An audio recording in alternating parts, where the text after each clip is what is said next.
Bom, um exemplo é o professor Jean ministrando uma aula sobre equilíbrio térmico para alunos do segundo ano do ensino médio. Ele leva para a sala, né, 3 vasilhas, né? Uma contém água quente, a outra água morna e uma terceira água fria. Ele primeiramente pega a mão direita, coloca na água fria, depois a esquerda na água quente. Depois tira a mão esquerda da água quente, coloca na água morna. Bom, depois que ele faz o experimento, ele convida os alunos a também colocarem a mão na massa, a brincarem com o experimento, né? Depois de terminado que todos os discentes, né, fizeram um experimento, isso tudo de 25 a meia hora de aula, né? Ele convida os estudantes a sentarem em seus devidos lugares, né, e faz a seguinte pergunta: partindo do experimento, como vocês definem equilíbrio térmico? Isso tudo é de 25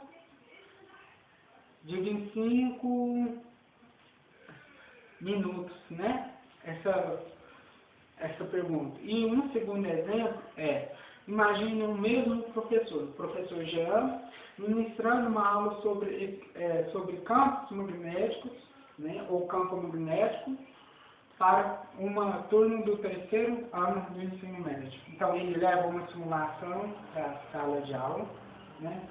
Ele mexe lá na simulação, né? E ele também convida os aprendizes, né, a mexerem na simulação, a colocarem a mão na massa, certo?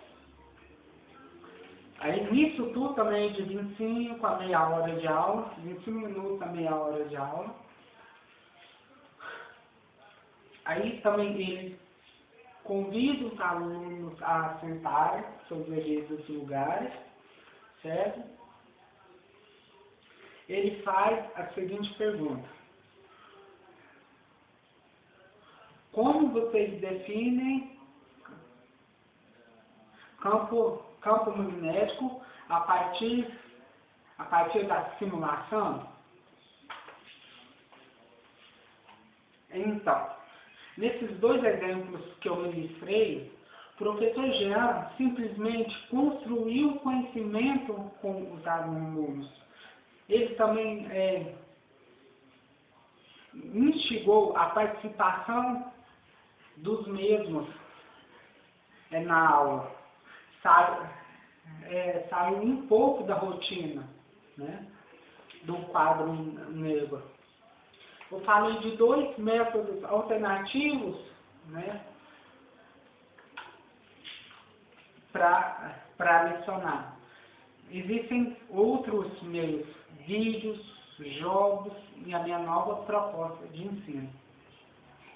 Certo? Bom, o meu segundo ponto o professor deve ter total autonomia sobre o ensino. O que essa autonomia significa? Essa autonomia significa que o professor deve ter total dominância sobre o conteúdo, deve ter uma forte dominância sobre o conteúdo para escrever a história, certo? Bom, eu vou dar um exemplo para explicar o que eu quero dizer. Bom, imagine o professor Jean, né? Novamente. Eu vou utilizar a nova proposta metodológica do João Paulo para escrever uma história para explicar o conceito de entropia para os meus alunos, certo? Então, na casa dele, o professor Jean escreve a história, né? No dia seguinte, ele ministra a mesma para os seus estudantes, né? Aí o Joãozinho, que é um aluno crítico, né? Professor, que não está falando nada sobre a entropia. está só citando a palavra entropia umas 100 vezes. Então, o que Jean não teve? Jean não teve autonomia sobre o conteúdo, não teve dominância sobre o conteúdo, certo? Então, o que ele faz? Ele reescreve a história. Eu falo o seguinte, que o professor não é obrigado a saber de tudo, ele é obrigado a saber simplesmente o essencial, o necessário, o suficiente para ensinar, certo?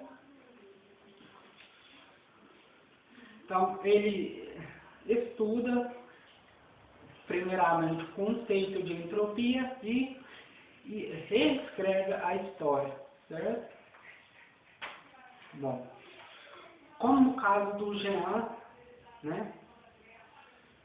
O professor, se ele não tiver autonomia sobre o conteúdo, ele pode até escrever a história, mas na história conterá os fatos, os acontecimentos da mesma, certo? Bom, e o meu terceiro e último ponto é